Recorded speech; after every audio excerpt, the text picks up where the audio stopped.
What's going on, everybody? Gentleman94 here. Welcome to the very first episode of Sci-Fi Wednesdays, a new video series here where I'm going to be concentrating on sci-fi models. And what better place to start out some sci-fi model building than with Battlestar Galactica? That's right, this is the Mark 7 Viper from Battlestar Galactica, the sci-fi miniseries and TV show that was on years ago. Here is the kit. It is made by Mobius. It is 1/32 scale. I'm really looking forward to building this thing. I've always been kind of a fan of ship designs, especially in things like Battlestar and things like Star Trek, Star Wars, all of those just have such cool ships. So I thought we would start off with something a little bit more traditional looking, and the Battlestar Galactica Viper is pretty close to that. So let's go ahead and open this up and take a look. You have to excuse the fact that I don't have very good lighting right now. This is still new, so we're still trying to work all the bugs out. First thing about this kit is this thing is huge. Here's all the clear parts. Put those aside. We don't need them right now. And you can kind of have an idea just how big this thing is. This is the, move this aside here. This is the fuselage, I guess, with the wings. It's pretty substantial. Nice and wide, very long. Plus, it's going to have a little more because it has the engines. Here's the bottom here section. Wow, that's a lot of stuff here. This looks pretty good. This looks like tail cone, I want to say. Tail cone and engines, maybe one engine. Yeah, a couple engines in here. Got a vertical stabilizer. Okay, next bag here we have what looks to be landing gears. Some extra little sections. We have some cockpit stuff here. Looks like we have a pilot. Now this is supposed to be able to be made out of either Apollo or the female pilot Starbuck. So we can probably use either one of those, and you can make both male or female pilots. So that's kind of cool. Let's go ahead and check out this. Here's the decals, very nicely secured and sealed. I don't want to open those up just yet until I know what I'm getting into. And the instruction manual. Look at this, full color laminated. Way to go, Mobius. I've never built anything from Mobius before, so this is pretty cool. Here's front, back, top, side, whatever we need here. View of the Viper Mark 7. Opening up, we start out with look the top section, top rear section. We got the landing gears all the way over to the engines, and then of course final assembly. And it looks like decal guide. Here we have a couple extra aircraft we can build here. The Cylon. There you go, Galactica. There's a Mark II Viper. That's what I'm also going to be building eventually. Decal placements. Looks pretty good. Paint guide. Wow. Nice job, Mobius. Looks pretty cool. Anyway, so yeah, this model kit looks to be pretty awesome. We're going to have to fiddle around a little bit with the color. It's kind of a pale grayish blue. So we have to look through our stores of paint, see if we have anything appropriate for that.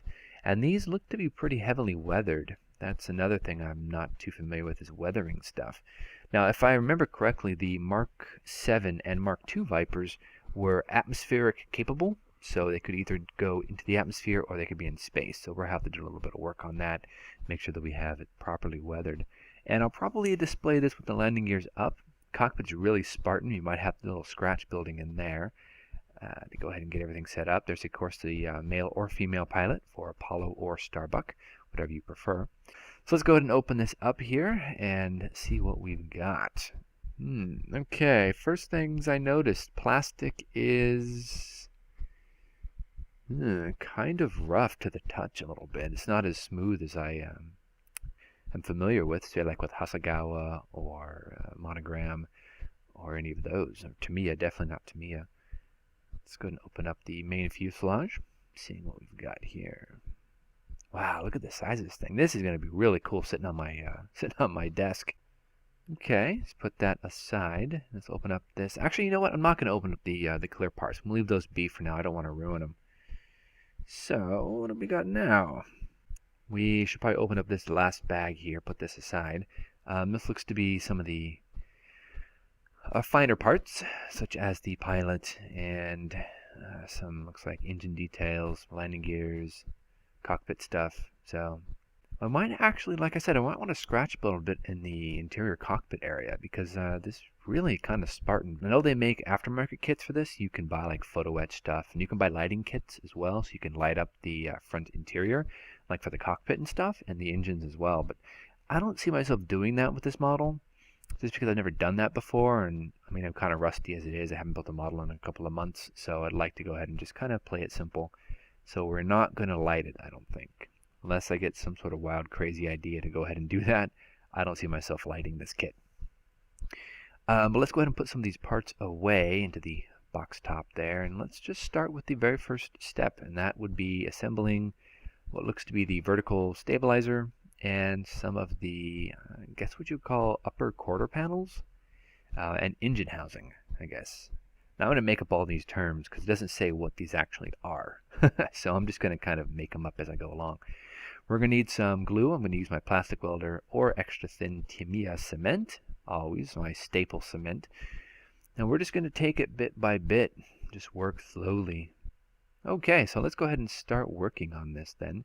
And we're going to start here by just kind of slicing off the vertical stabilizer. Couple snips here. Plastic is not too thick in this section. I was kind of worried it would be kind of overly thick. It reminds me a lot of the F7U Cutlass that I built years ago. And for anyone who's built the Cutlass, you can remember that the parts are very thick plastic and a kind of a rough texture on the outside. These feel like that, but they're not as thick as that. So that's fine by me. Let's go ahead and grab my tools here. We're going to need some files. We're going to need some emery board. We're going to need some X-Acto knives. We're going to need a couple of things to go ahead and get this model going. So use a quick swipe of the emery board, kind of thicker. We'll rip off this section here. A little bit of flash on the top half of the fuselage. Not as much here on the tail sections. That's okay. There we go. Nice thing about emery boards is they're really coarse. So they'll remove most of the harsher flash with one or two swipes. And these are on the inside, so I'm not really worried about it scarring the plastic up too much. So dry fit as usual looks pretty decent. Yeah, it fits together well. One little section here I might want to make sure I get extra glue on here at the bottom. Doesn't fit as well as I'd like it to. A couple of drops on the locating pins, and proceed as our normal routine for gluing parts together. The Mark 7 Viper differs from the Mark 2 Viper by the addition of an extra, I guess, gun that comes out of the vertical stabilizer. Now I'm not going to put that gun in. I'm going to actually wait towards the end of the model so as not to paint it and then have to touch up and repaint it. They're supposed to be gunmetal according to the paint instructions here on the kit, so I'm going to have to go ahead and be kind of careful with that because my gunmetal is really blue. Doesn't really look like gunmetal. I know guns can be blued, but this is really blue, so I might have to work a little bit differently on that. But I mean, we'll see. I'll watch some Battlestar Galactica to get myself in the mood, and painting is going to be a little more difficult because it is going to require kind of a palish grayish blue color. And luckily I just picked up some pale blue paint for my recce build for my P38 F5E. So it might actually work here for both. I don't know. I have to see. Figure that out. Overall, the parts go together pretty well here so far. I know I've only assembled one little piece, but yeah, it's not bad. Looks pretty decent. Capillary effects taking hold nicely. Everything looks good. A little bit of glue at the bottom of this gun port, I guess. And yeah. Nice little pressure. Things seem to be adhering well. So we'll probably just call it there, put this aside, and take a look at the, I guess, upper quarter panel sides. Get that aside there. Now we're going to need the larger section and two smaller sections. Larger section is made up of right and left side, which I'm assuming are going to be these larger sections here and here. Yes, that looks correct. Use our flush cuts. We'll just snip this off. And snip this off too. Per usual, we're going to dry fit. We're going to check for flash. We're going to see what we have. And we're just going to slowly put them together and just see what we have. Okay, it's not too bad. Upper section. Cool. Well, I'll go ahead and glue this together. Whoa, that came out of my hand.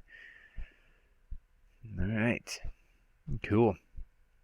You know, I had considered actually lighting this kit, to be honest. I consider throwing an LED somewhere inside for the cockpit light, but it's just so difficult since I don't know electronics very well. It's going to be very difficult to go ahead and power this thing. That I would not know how to do, not in the slightest. So I don't want to have to really fool with that. I would be more inclined to light the Mark II, just because I think the Mark II is a better looking fighter jet aircraft. But I'm going to build the Mark 7 to kind of get my modeling legs back. A little bit of glue here. These two pieces go together fairly easily. Let's get that center section kind of glued down. There's a nice seam right in the middle. Luckily, it will be hidden by the top vents, I guess, or intakes. I'm going to go with intakes. So I'm going to probably build for a couple hours, and I'll be recording sections. And I'm going to make different parts out of this because this isn't a very complicated model. I might do a little scratch building, though, in the cockpit. So I'm going to look back through my photo etched spares and see if there's anything I can use here for this cockpit. You never know, there might be something cool. Aside from that, it's looking pretty easy. There's not too many steps. Probably end up, while that dries, work a little bit on some of the engines and get those squared away. There are 3 engines like in the Mark II, but these are a little bit more futuristic.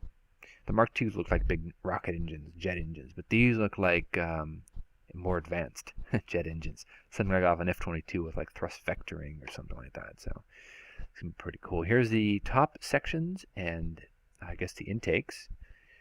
Let's see how this fits together. This should go first here. There it is, right there. Okay, so those two go together like that.